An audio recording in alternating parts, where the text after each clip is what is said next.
Okay, welcome po muli dito sa ating munting YouTube channel. At bago ako bumati at magpasalamat ay gusto ko lang munang basahin ang katanungan ni Dennis Inocencio. Ang sabi niya, Lods, tanong ko lang, anong pagkakaiba ng...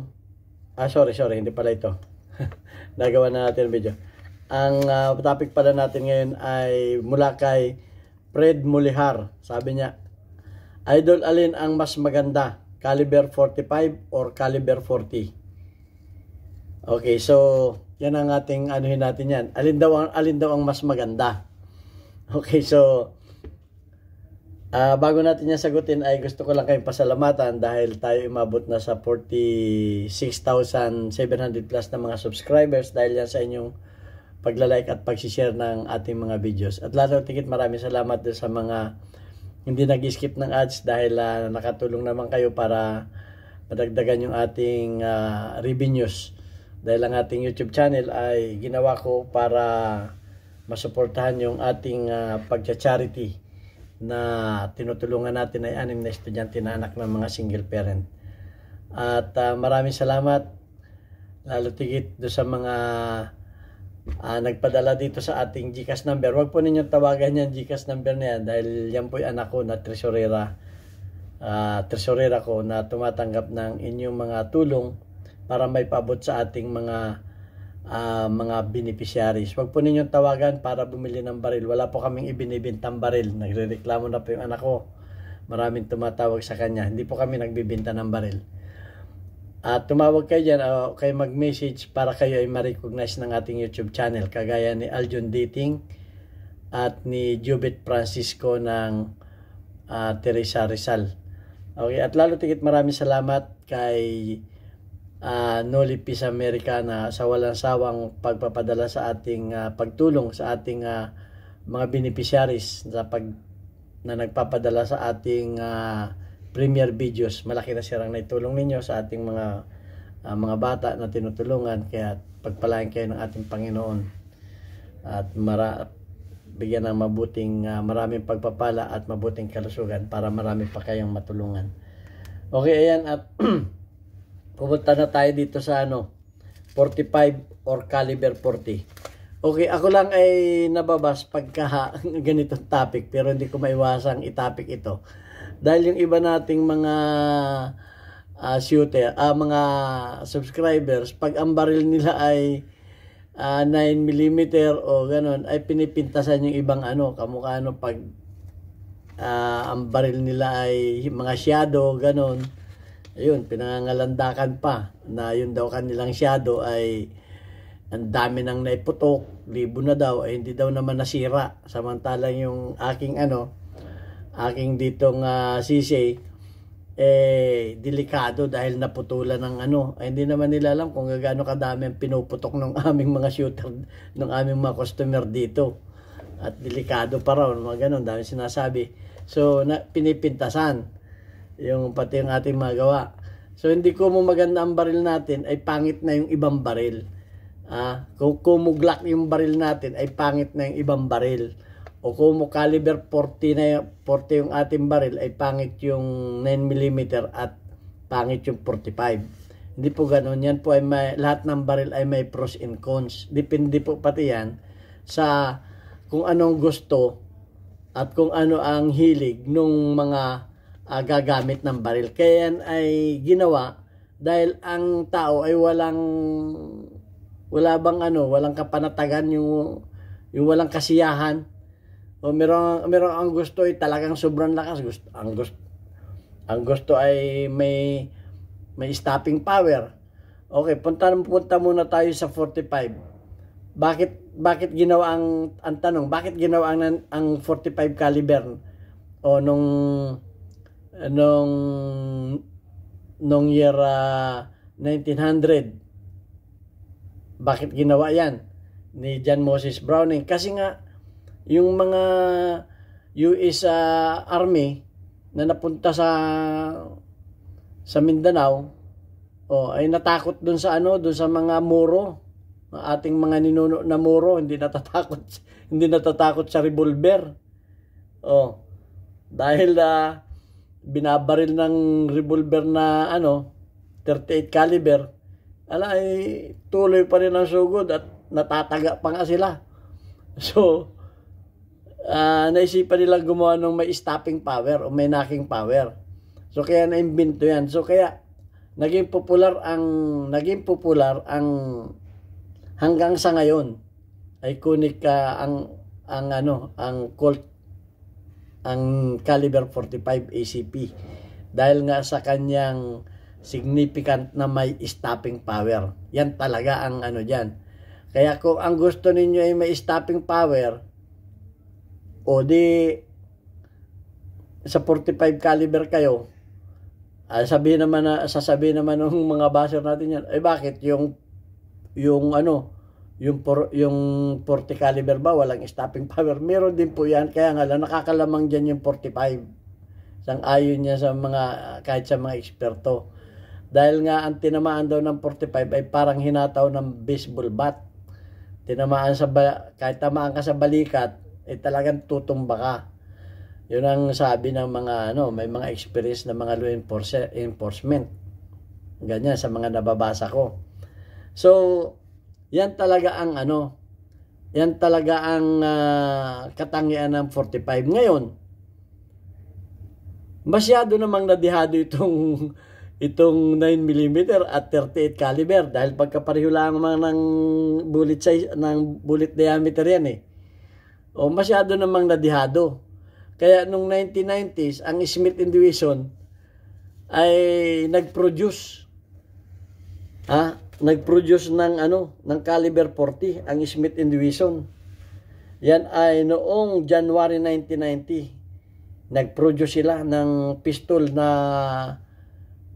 caliber 40. Sinabayan pa yan ng Glock. Nag-produce din ang Glock. Ang Austria manufacturer nag-release ng Glock 22 at Glock 23 na caliber 40. Kaya sumikat kung ang nagpasikat sa caliber 40 ay US Army, ay pinasikat naman ng mga pulis o mga law enforcement ang caliber 40. Pinasikat naman nila yan nung 1990. So sumikat yan ang gusto sa Amerika. Kaya ang mga pulis doon ay nag-caliber 40 na. At ang sabi naman nila ay masyado daw naman brutal itong caliber 45, masyadong brutal.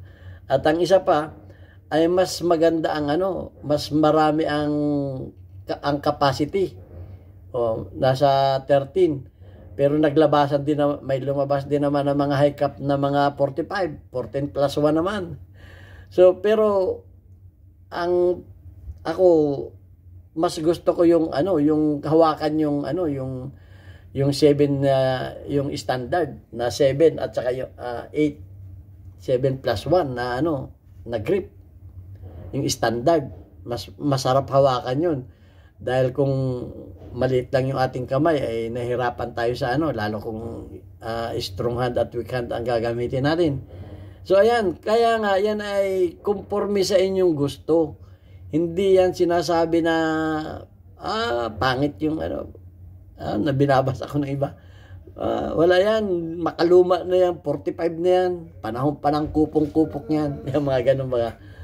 Pero conforme nga yan sa gusto ng mga gagamit ng firearms. Okay. Actually ako, pareho kong gusto yan bakit? Maganda ngang kung sa pang home defense, pareho lang maganda yan.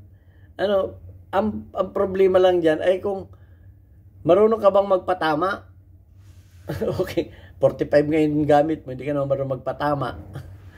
Paano yan? At saka yung recoil niyan. Siyempre. Kaya nga itong caliber 40 ay ginawang pambalansi. Nasa gitna. Pambalansi yan. Saan ka ngayon? Ako, pansa ako kanya-kanya tayo. Avid pansa ako talaga ng 45 caliber. Brusko ang dating. So, hindi ko naman pinipintasan yung caliber 40 at caliber 9mm. Hindi ko pinipintasan yan. Ang sabi ko nga, kahit pa caliber 40, 45 yung gamit mo, hindi ka naman marunong magpatama. Talo ka ng 9mm. Baka talunin ka pa ng 308. Ng 380. O ng 22 pa. O ng caliber 7.62 na pistol. So yan ang mga advantage disadvantage diyan. So ang kahit dito sa forum hindi rin sila nagkakasundo eh. Okay, basta't yan ay ginawa yan na pang middle yan. Pang gitna yan. Pero ang sabi niya, becoming a popular, yan ay naging popular choice ng law enforcement agency noong 1990s sa US. At kumalat na yan sa ibang kahit pa sa ibang bansa yan. Okay, so yan ang dyan. Kaya walang maganda dyan o walang mas maganda, parehong maganda yan para sa akin. Ngayon, alin ang mas magandang dalhin? Alin ang mas magandang bitbitin? Okay, alin sa inyo? Okay, kung pinasikat ng mga military, 45, caliber 45 ng mga army.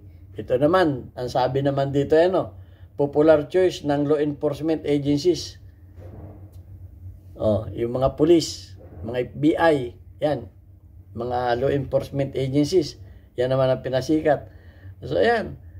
Pero, mas nauna pang, naging commercial yung, dahil yung Smith & Wesson ay mas nauna pang naging commercial.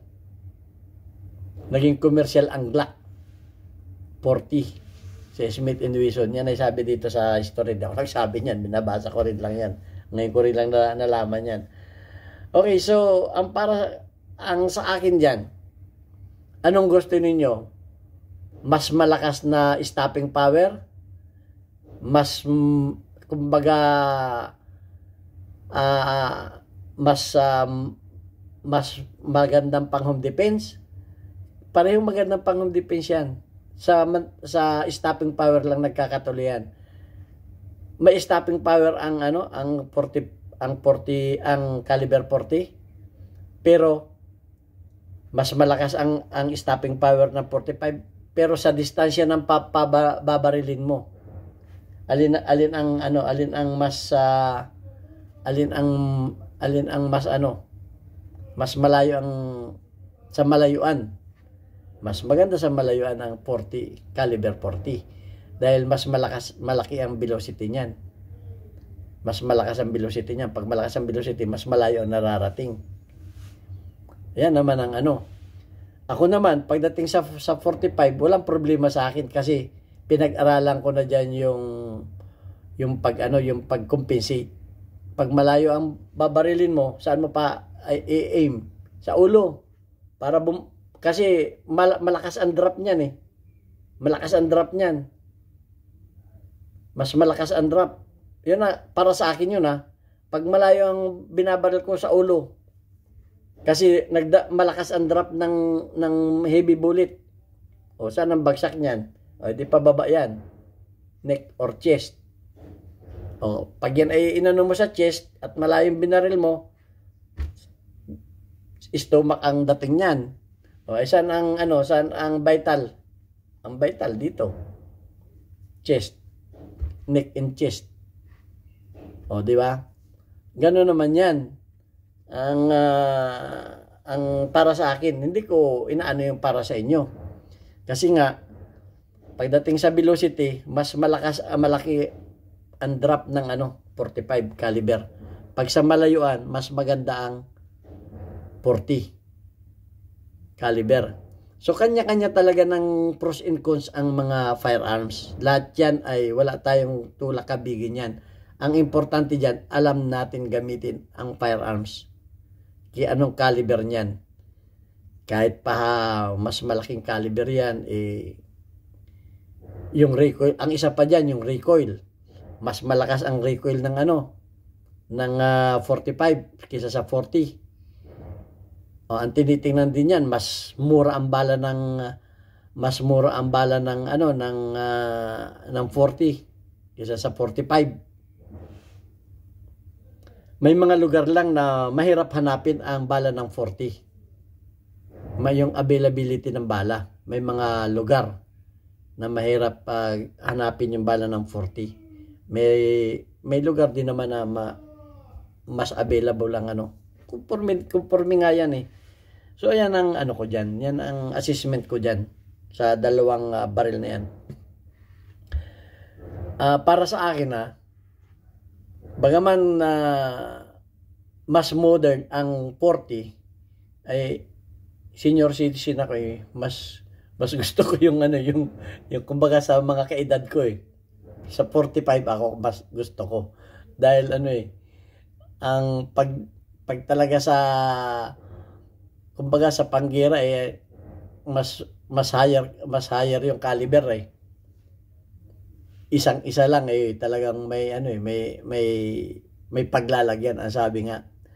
Pero hindi ko naman minamaliit ang 40. Hindi ko naman minamaliit ang 40 sa actually yan ang isa sa pang-shooting. Ito sa pang shooting gusto ko ang 40. Okay. Kasi magandang mas mabilis yan kaysa sa 45. At yan ay maganda kasi minsan ang ayaw ko lang sa sa 9mm sa mga plate o sa mga minsan pag hindi napuruhan, okay, pag sa baba ang tama minsan nadidili yung tumba. Okay, lalo pag hindi magandang pagka-calibrate ng mga plate. Okay, so yun lang ang ko. Pag sa pang shooting, gusto ko ang caliber 40. Yun lang ang masasabi ko diyan. At depende nga yun sa inyo, makikita naman ninyo ang baril ng ng 45 at baril ng okay? At makikita niyo naman ninyo sa basyo ang basyo ng 40 kakainin ng 45. Okay? Ayan Kita ninyo, ayan magkatabi na yan. Kahit dito magkatabi yan Yan ang pagkakaiba niyan. Kaya sa stopping power lamang talaga yung malaki. Kahit naman sa boxing pag malaki yung kalaban at kahit sa boxing yung timbang ang tinitingnan. Kumbaga ito pang middleweight, lightweight itong lightweight itong 9mm, middleweight, heavyweight. Ayan ang kategory niyan sa tingin ko. Bahala kayo kung ibabas ninyo ako Kung ito middleweight ito, kaya nga pambalance ito middleweight, lightweight, middleweight, heavyweight. 'Yun. Kung saan kayo, kung alin ang gusto ninyo ay kung saan ninyo gagamitin. Okay, kung shooter kayo, di maganda. Hindi ko naman pinipintasan na hindi ito magandang pang-shooting kasi dito ako nag-umpisa Dito ako nag-umpisa nung ako sumali sa shooting club 45 talaga Kasi may yabang kami noon Ang tawag nga namin dito sa 9mm, Cub Scout Boy Scout. Okay. Kaya yung mga panahon namin, mga 1994, yan, naumpisa ako mag-shooting. So, yan lang masasabi ko dyan. At lahat naman yan kahit yung binasa ko sa sa walang maganda dyan. Parehong maganda, walang sabi mas maganda. Ano ang purpose mo? Yan ang tanong dyan. Ano ang purpose mo?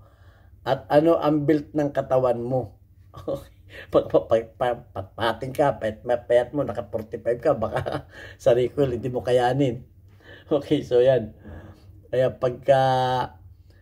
pagka mga babae, ina-advise namin, ang aming mga shooter, 9mm ma'am, ang kunin mo. Huwag kang kumuha ng 45 o magnum po, mga magnum. Okay, lalo pag mga babae na lalo kung makikita namin na maliit. Kung mga yung mga 15 years old kasi pumuputok na dito, 9mm lang inaalaw namin dyan. Mga ganun ba? Ano mo rin yan sa klase ng tao. Magandang 45, babae naman. Beginner pa. Saan pa? Ay, 9mm ka muna bago ka mag-40. May step-step ba? Okay, so ganyan lang talaga ang at bahala na kayo magtimbang kung ano talaga ang mas gusto ninyo para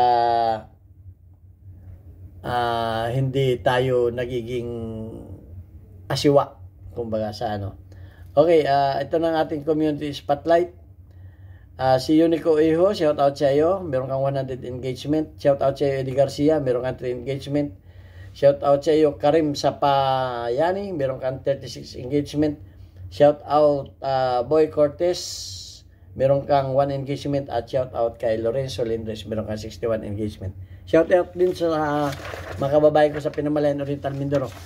Bisitahin po ninyo ang aming bagong tayong Papa Burgers. Tinayo ng aking bunsong anak na si Elmer sa aking pwesto sa dati kong machine shop sa Alvarez Street. Yan. At mababait ang aming crew dyan. At sa halagang 40 pesos, buy one take one na. Masarap na Papa Burgers. At mapapaburger kayo sarap. Marami pa kayong ma-order ng mga masarap na pagkain dyan. Thank you.